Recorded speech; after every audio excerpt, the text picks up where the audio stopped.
पूजा अपनी शादी को लेकर काफी खुश थी, लेकिन इसे नहीं पता होता था कि जिस आदमी से इसकी शादी होने वाली है वो किस तरह का आदमी है। पहली ही रात वो आदमी पूजा के साथ कुछ ऐसा करता है जिसे देखकर आपकी भी रूह कांप उठेगी। कहानी की शुरुआत में हम कमलेश नाम की एक औरत को देखते हैं जो इस घर की जिम्मेदार बड़ी बहू है। कमलेश की एक बेहद खूबसूरत बेटी है जिसका नाम है पिंकी। पिंकी जब बाहर खेल रही होती है तभी देखती है कि कुछ लड़के एक साथ मिलकर इसके चाचा को पीट रहे हैं जिसका नाम है अरुण। यह देखकर पिंकी भागते हुए अपनी मॉम कमलेश के पास जाती है और कहती है बाहर कुछ लड़के मिलकर चाचू को मार रहे हैं। ये सुनकर कमलेश भागते हुए बाहर की ओर जाती है और अरुण को इन लड़कों से बचाने की कोशिश करती है। वो सभी को एक एक करके अरुण से दूर करती है। देखते ही देखते पूरा माहौल लड़ाई में बदल गया। इसी दौरान यहाँ पर इसके ससुर आते हैं और इसे घर के अंदर ले जाते हैं। अपनी बहू को डांटते हुए कहते हैं ये क्या ड्रामा है। कमलेश कहती है क्या तुमने देखा नहीं था कि वो किस तरह मिलकर अकेले अरुण को मार रहे थे। इसके ससुर का नाम है शिव कुमार। शिव कुमार कहता है क्या तुमने पता किया कि इसमें गलती किसकी थी। कमलेश कहती है मुझे अपने देवर पर पूरा यकीन है, वो कभी गलत नहीं हो सकता। असल में कमलेश अरुण को अपना देवर नहीं बल्कि एक बेटे का दर्जा देती है और इसलिए कमलेश हमेशा अरुण को सपोर्ट करती है। अब इसके बाद कुछ महीने बाद का सीन देखते हैं जहां पर ये सभी एक गाड़ी में बैठकर अरुण के लिए लड़की देखने जा रहे थे। रास्ते में ही सभी आपस में बातचीत करते हैं कि आखिर लड़की कैसी होगी। एक तरफ हम उस लड़की को देखते हैं जिसे ये लोग देखने जा रहे हैं। इसका नाम है पूजा, जिसका जिक्र हमने कहानी की शुरुआत में किया था। पूजा एक मॉडर्न जमाने की पढ़ी लिखी लड़की है, यहाँ तक कि इसे घर के काम धाम भी अच्छे से करने नहीं आते हैं। एक तरफ हम कमलेश और बाकी लोगों को देखते हैं। थोड़ी देर बाद ये सभी पूजा के घर पहुंच जाते हैं। सभी के सामने पूजा को बुलाया जाता है। पूजा बेहद खूबसूरत लड़की है। अरुण को पहली ही नजर में पूजा पसंद आ जाती है। कमलेश इससे बातें करते हुए कहती है तुम हमें कुछ गाकर सुनाओ, जिस पर पूजा अपनी प्यारी आवाज में इंग्लिश में एक गाना गाती है। इसका गाना सुनकर कमलेश को हैरानी होती है क्योंकि कमलेश को ऐसी बहू की तलाश होती है जो घर में भजन पूजा पाठ करे, न कि मॉडर्न जमाने की लड़की। साथ ही कमलेश पूजा से कहती है क्या तुम अपने कपड़ों को ऐसा ही पहनती हो क्योंकि तुम्हारा काफी बदन दिखाई दे रहा है। यानी कमलेश को पूजा में ऐसी कोई भी अच्छाई नहीं नजर आई, इसलिए रिश्ते को करने से मना करती है। लेकिन अरुण, जिसे पूजा अब पसंद आ गई थी, अपनी भाभी के पीछे पड़ जाता है और इसके सामने गिड़गिड़ाता है भाभी प्लीज इस रिश्ते से मना मत करो। अब अरुण के काफी बार गिड़गिड़ाने पर कमलेश अपने देवर की बात को मान लेती है और रिश्ते को हाँ करती है। जिसके बाद अरुण की अंगूठी पूजा की उंगली में पहनाई जाती है और इसके कुछ दिन बाद शादी की तारीख भी फिक्स कर दी जाती है। पूजा भी इस रिश्ते से खुश थी, लेकिन नहीं जानती कि इसकी पहली ही रात इसके लिए कयामत बन जाएगी। खैर, इसके बाद कमलेश और इसकी बाकी फैमिली वापस अपने घर की तरफ निकल पड़ते हैं। इसके कुछ दिन बाद कमलेश ऑटो से कहीं जा रही होती है, लेकिन तभी रास्ते में भीड़ देखती है, इसलिए ऑटो से उतरकर देखने को जाती है और पाती है कि यहाँ पर किसी के लिए नारे लगाए जा रहे हैं। इसी दौरान कमलेश को सोना नाम की एक लड़की बताती है कि ये नारे LGBT कम्युनिटी के लिए लगाए जा रहे हैं, लेकिन कमलेश को कुछ समझ नहीं आता। सोना इसे समझाते हुए कहती है ऐसे लोग जिनकी सेक्सुअल पसंद पुराने समाज से कहीं न कहीं अलग होती है। इसी दौरान कमलेश की नजर नारे लगा रही कुछ लड़कियों के बीच पूजा पर पड़ती है। अपनी होने वाली बहू को ऐसे सड़कों पर नारे लगाते हुए देखकर इसे बिल्कुल भी अच्छा नहीं लगता और इसका हाथ पकड़कर इसे अपने साथ ऑटो में बैठाकर अपने घर लाती है और इसे कहती है इसी वक्त हमसे वादा करो कि आज के बाद तुम ये सब छोड़ दोगी क्योंकि तुम हमारे घर की होने वाली बहू हो। तुम्हें सड़कों पर तमाशा करना शोभा नहीं देता। लेकिन पूजा एक आजाद मन वाली लड़की थी जिसे बाहरी दुनिया की नॉलेज होती है कि आखिर दुनिया में चल क्या रहा है, और कमलेश से कहती है भाभी अब जमाना पहले जैसा नहीं रहा, सब कुछ बदल गया है और तुम्हें भी इस पिंजरे से बाहर निकलना होगा। लेकिन कमलेश, जिसकी पूरी जिंदगी एक रसोई से शुरू हुई और रसोई पर खत्म होती है, बाहरी दुनिया में क्या हो रहा है कमलेश को उससे कुछ भी मतलब नहीं है। लेकिन कमलेश का मानना होता है कि बाहरी काम मर्दों के होते हैं और पूजा की ऐसी बातें सुनकर कमलेश को काफी गुस्सा आता है। यहाँ तक कि कमलेश पूजा के हाथ से अरुण की शादी वाली अंगूठी को भी निकाल लेती है और इस रिश्ते को खत्म करने का ऐलान करती है। साथ ही पूजा से कहती है अगर तुम्हें इस रिश्ते को रखना है तो तुझे अपनी सोच को बदलना होगा और साथ ही माफी भी मांगनी होगी। इसके अगले दिन ये बात पूरे घर में फैल गई, लेकिन घर के लोग पूजा से कुछ न कहकर उल्टा कमलेश पर गुस्सा करते हैं कि इतनी सी बात पर इतना बड़ा ड्रामा करने की क्या जरूरत थी। साथ ही कहते हैं तुम्हें एक बार हमसे भी पूछ लेना चाहिए था, और कहते हैं कि अब तुम्हें पूजा से माफी मांगकर उसे इस अंगूठी को वापस पहनाना होगा। लेकिन फिर भी कमलेश मना करती है और कहती है अगर भगवान खुद आकर कहे तो भी मैं ऐसा नहीं करूंगी।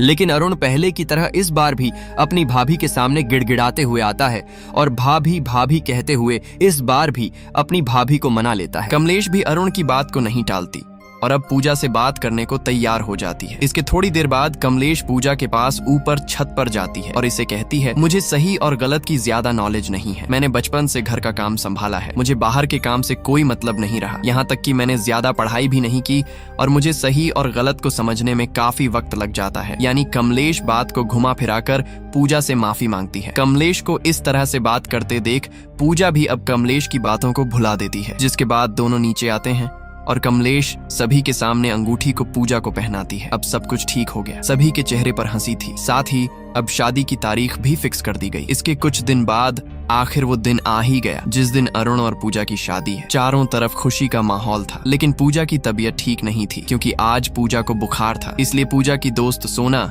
इसे बुखार की टैबलेट भी देती है। कुछ ही देर में शादी की सभी रस्में हो जाती हैं, जिसके बाद अरुण और पूजा एक दूसरे के हो गए। इसके अगले सीन में पूजा अरुण के साथ अपने कमरे में थी। एक लड़की का सबसे यादगार दिन होता है उसकी सुहागरात, जिसका वो वर्षों से इंतजार करती है। इस दौरान यहाँ पर अरुण आता है। अरुण पूजा से बातें करते हुए इसके करीब आने लगता है, लेकिन पूजा मना करते हुए कहती है, अरुण आज मेरी तबीयत ठीक नहीं है, इसलिए हम ये सब कल करते हैं। लेकिन अरुण पूजा की बात को न मानते हुए इसके और करीब आता है। पूजा बार बार कहती है कि बुखार से मेरा शरीर टूटा हुआ है, इसलिए हम ये सब कल से शुरू करते हैं। लेकिन अरुण पूजा की बात को न मानकर इसके साथ जबरदस्ती करता है। बेचारी पूजा जो बार बार एक बात को कहती है कि अरुण ऐसा मत करो, लेकिन अरुण जिसके ऊपर हैवानियत का भूत सवार था, जिसके चलते अरुण ने ये भी नहीं सोचा कि पूजा की तबीयत सही नहीं है। अब कुछ देर बाद पूजा एक जगह पर बैठकर रोने लगती है। पूजा ने जितने भी सपने देखे थे वो सभी एक पल में बिखर गए। पूजा को रोते हुए देख अरुण इससे कहता है, अरे इसमें रोने वाली क्या बात है? देखो पूजा, मैं तुम्हारा पति हूँ, मैंने और तुमने 7 फेरे लिए हैं और तुम तन मन और धन से मेरी हो। यानी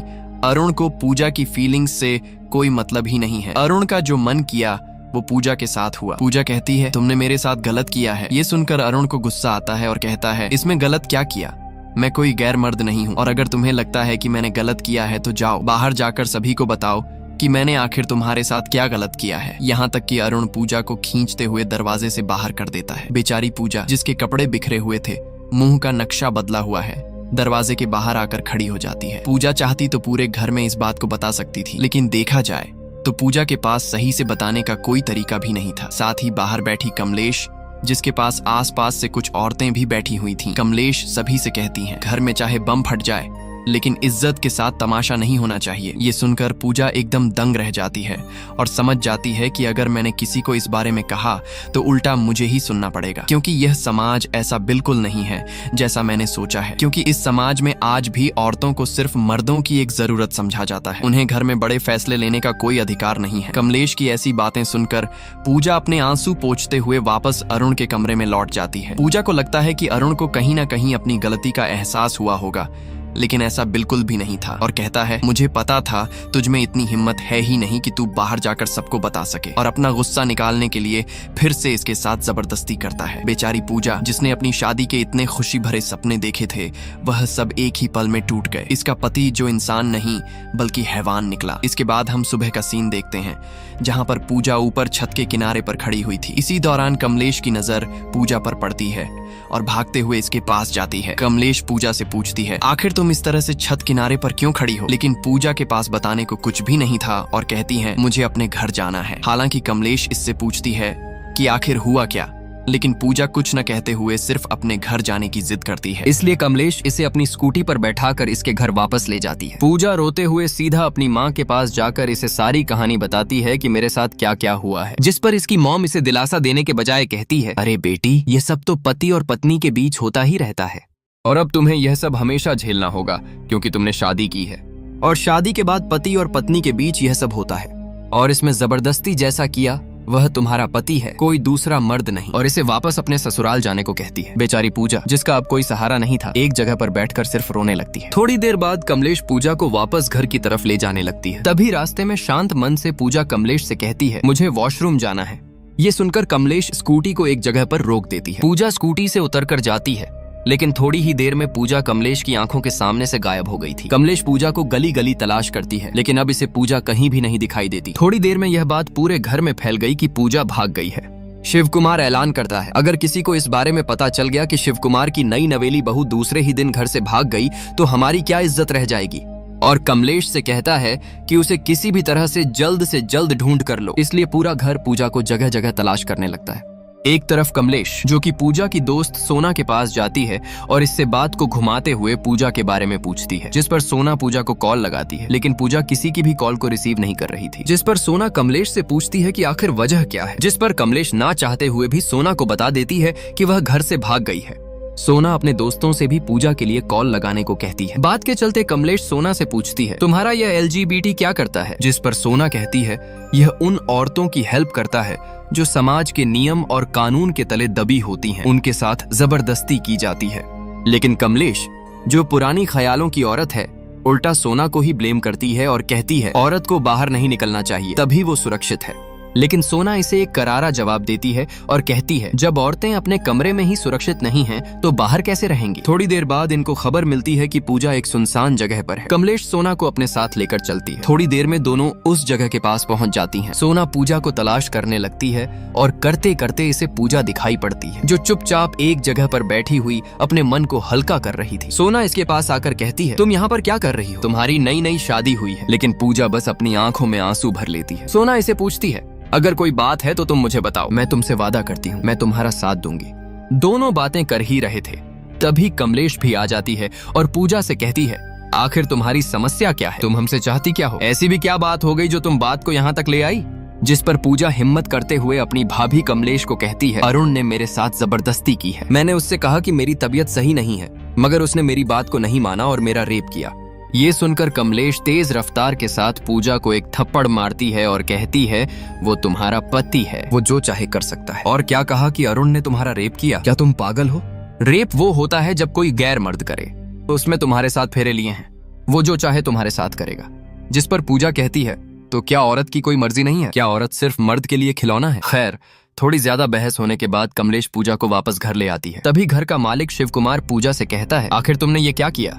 आखिर ऐसी भी क्या बात हो गई जो तुम दूसरे ही दिन भाग गई? और कहता है, पूजा देखो, समाज में हमारी काफी इज्जत है, लोग हमें सलाम करते हैं, इसलिए अच्छा होगा कि तुम ये सब करना बंद कर दो। इतना कहकर शिव कुमार बात को रफा दफा करते हुए यहाँ से चला जाता है। एक तरफ कमलेश, जिसमें मन में पूजा की वो बात खटकने लगी है और अपने पति विनय के पास जाकर पूछती है, कुछ साल पहले अरुण की कुछ लड़कों से लड़ाई हुई थी, वो क्यों हुई थी? जिस पर विनय बात को खत्म करते हुए कहता है, लड़कों में ऐसी लड़ाई होती ही रहती है। इसके अगले दिन कमलेश छत पर अपनी बेटी पिंकी के साथ होती है। पिंकी अपनी माँ से कहती है, AI क्या होता है?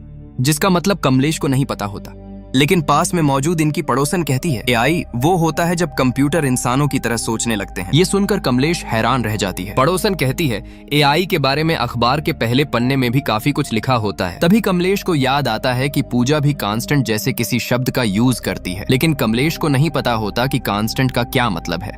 इसलिए पता करने के लिए पूजा की दोस्त सोना के पास जाती है और इससे कांस्टेंट का पता पूछती है।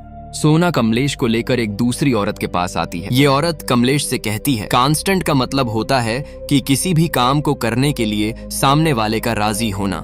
यानी अगर हम अपने पार्टनर के साथ कुछ भी करना चाहते हैं तो उसकी सहमति होना जरूरी होता है, क्योंकि हमारे शरीर पर हमारा हक होता है।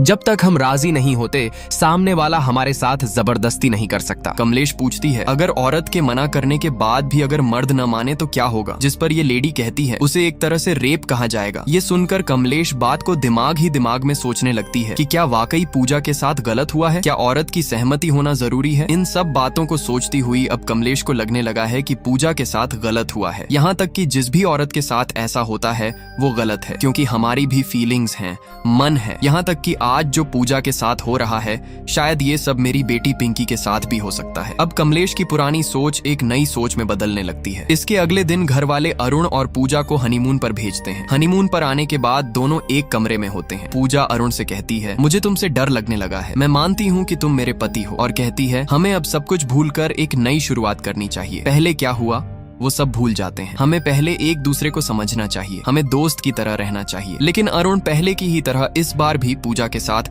फिर से उसी तरह से यही सब करने लगता है। पूजा की जीती जागती जिंदगी बस अब एक लाश बन चुकी है। हर रोज अरुण के जुल्म को सहती है। अब एक दिन पूजा अरुण के जुल्म से बचने के लिए कहती है, मुझे पीरियड्स हैं। लेकिन अरुण कहता है, मुझे दिखाओ, मुझे विश्वास नहीं है। पूजा बेचारी वॉशरूम का बहाना बनाकर वॉशरूम में चली जाती है और दरवाजे को बंद करके धीमी आवाज में रोने लगती है और अपनी किस्मत को दोष देती है कि आखिर मेरे साथ ऐसा क्यों हो रहा है। पूजा पूरी तरह से तंग आ चुकी होती है, इसीलिए एक ब्लेड को लेकर अपने बॉडी को काट लेती है। इसके अगले सीन में हम हॉस्पिटल का सीन देखते हैं। पूरा परिवार हॉस्पिटल में मौजूद होता है। कमलेश अरुण से पूछती है, आखिर पूजा को क्या हुआ है? क्या तुमने उसके साथ कुछ किया? क्या तुमने उसे मारा तो नहीं? जिस पर अरुण कहता है, नहीं, मैं भला उसे क्यों मारूंगा। लेकिन अब कमलेश को अपने देवर अरुण की बात का विश्वास नहीं होता, इसलिए सीधा डॉक्टर के पास जाकर पूछती है। डॉक्टर कहती है, पूजा को पीरियड्स नहीं आए, बल्कि उसने ब्लेड से कट लगाए हैं। ये सुनकर कमलेश के पैरों तले जमीन खिसक गई और अब इसे समझ आ जाता है कि पूजा ने ऐसा क्यों किया होगा। इसके बाद कमलेश पूजा के पास जाती है और इससे पूछती है, क्या ये सब तुमने खुद से किया था? पूजा हाँ कहती है और कहती है, अगर अभी भी तुझे यकीन नहीं है तो तुम मेरे उस कमरे में जाकर देख सकती हो। कमलेश पूरी तरह से सच्चाई का पता करने के लिए उस कमरे में जाती है और यहाँ पर एक ब्लेड को देखती है। कमलेश खुद अपने आप को इस ब्लेड से चोट पहुंचाने की कोशिश करती है, लेकिन अपने हाथों से अपने आप को चोट पहुंचाना बिल्कुल भी आसान नहीं होता और अब इसे समझ में आ जाता है कि पूजा ने जब ये किया होगा तो वो कितनी मजबूर होगी और अब इसे लगने लगता है कि हाँ, पूजा अपनी जगह सही है। औरत की भी मर्जी होती है और उसके साथ तो जानवरों जैसा सलूक किया गया। ये देखकर कमलेश का मन अब बिल्कुल बदल गया, इसीलिए वापस पूजा के पास जाती है और इससे कहती है, तुम सही कह रही हो, गलती अरुण की ही है और मैं तुमसे वादा करती हूँ कि मैं उसे सजा दिलवा कर रहूंगी। पहली बार पूजा को अच्छा लगता है क्योंकि इस घर में किसी ने पहली बार पूजा का विश्वास और इसका साथ देने को कहा है। इसके थोड़ी देर बाद यहाँ पर अरुण आता है और डॉक्टर से पूजा के बारे में पूछता है, जहाँ पर इसे पता चलता है कि उसे डिस्चार्ज कर दिया गया है। जिसके बाद अरुण यहाँ के मेन डॉक्टर के पास जाता है और डॉक्टर से कहता है, मैं अब अपनी बीवी के साथ कितने दिन के बाद रिलेशन बना सकता हूँ? डॉक्टर पूछती है, आखिर तुम हो कौन? अरुण कहता है, मैं पूजा का पति हूँ। ये सुनकर डॉक्टर का गुस्सा 7वें आसमान पर पहुंच जाता है और कहती है, तुम किस किस्म के मर्द हो? तुम्हें पता है उसने ये सब तुम्हारी वजह से किया है। यहाँ तक कि उसकी तबीयत के बारे में ना पूछकर इसके साथ रिलेशन में कब आना है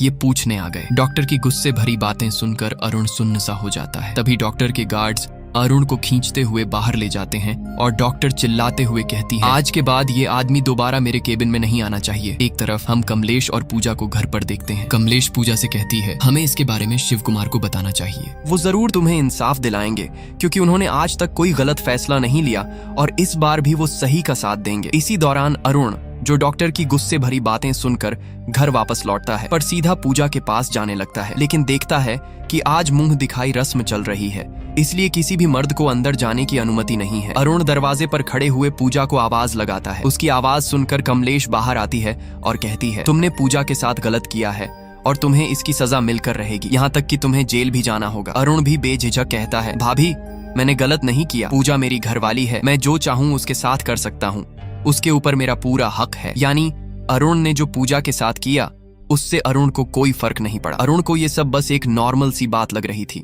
इसके अगले सीन में कमलेश इस बारे में शिव कुमार को बता देती है कि अरुण ने पूजा के साथ जबरदस्ती की है। पहले तो शिव कुमार को भी अरुण की कोई गलती नजर नहीं आती, लेकिन बात के ज्यादा बिगड़ जाने पर वो अरुण को पूजा से माफी मांगने के लिए कहते हैं। अपने बाबूजी के कहने पर अरुण अपनी पलकें झुकाते हुए पूजा से सॉरी बोलता है और इस बात को अब यहीं पर खत्म कर दिया जाता है। लेकिन पूजा को ये सही नहीं लगता। पूजा ने इतना कुछ सहा और अरुण के एक शब्द बोलने से सब ठीक हो गया। ये पूजा को बिल्कुल भी मंजूर नहीं होता क्योंकि पूजा अरुण को सजा दिलवाना चाहती है। इसके थोड़ी देर बाद कमलेश अकेले में शिव कुमार के पास जाती है और कहती है, बाबूजी, पूजा के साथ जो अरुण ने किया है वो बहुत गलत किया है। शिव कुमार कहता है, हाँ, उसने गलत किया, जिसकी अब उसने माफी मांग तो ली और अब बात को खत्म करो।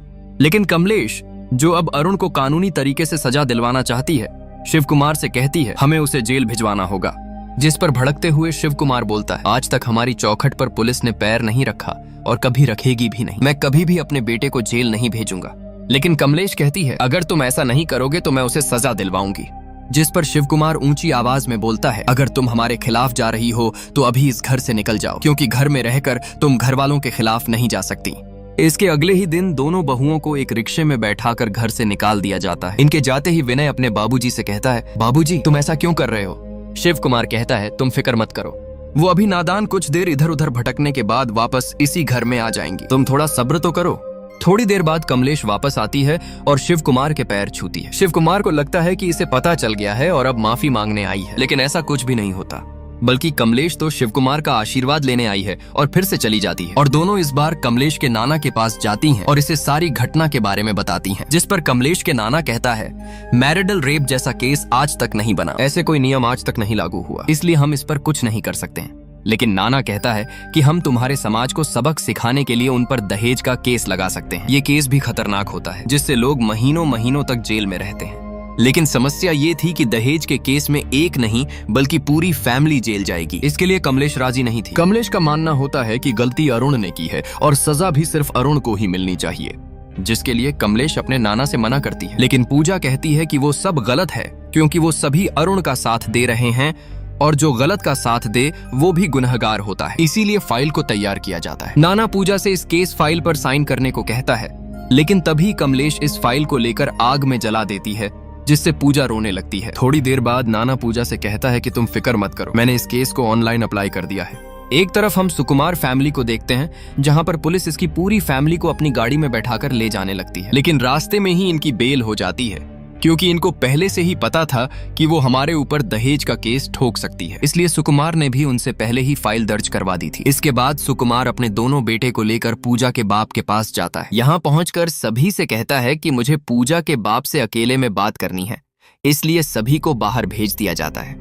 सुकुमार इसे अपनी बेटी की हरकत के बारे में सब कुछ बता देता है और कहता है कि अपनी बेटी को वापस बुलाओ और उससे कहो कि वो सभी के पैर पकड़कर सभी से माफी मांगे। लेकिन पूजा का बाप कहता है कि मैं इन्हें वापस कैसे बुला सकता हूँ, जिस पर सुकुमार अपनी चाल चलते हुए एक गिलास में नींद की कुछ गोलियां मिलकर पूजा के बाप को पिला देता है। और सुकुमार ने पहले से ही हॉस्पिटल में रूम भी बुक किया हुआ था। इसके थोड़ी देर बाद पूजा को कॉल आता है कि तुम्हारे पापा हॉस्पिटल में एडमिट हैं। ये सुनकर पूजा और कमलेश सीधा हॉस्पिटल आ जाते हैं। यहाँ पर पूजा के बाप पूजा से कहते हैं कि बेटा तुम्हें अपने ससुराल वापस जाना चाहिए, आखिर तुम कब तक हमें ऐसी टेंशन देती रहोगी। पूजा बाहर जाकर कमलेश से कहती है कि मैं वापस उस घर में नहीं जा सकती। लेकिन बेड पर लेटे पूजा का बाप अपने दोनों हाथों को जोड़ते हुए पूजा से कहता है कि मेरी बात मान लो और वापस अपने ससुराल लौट जाओ।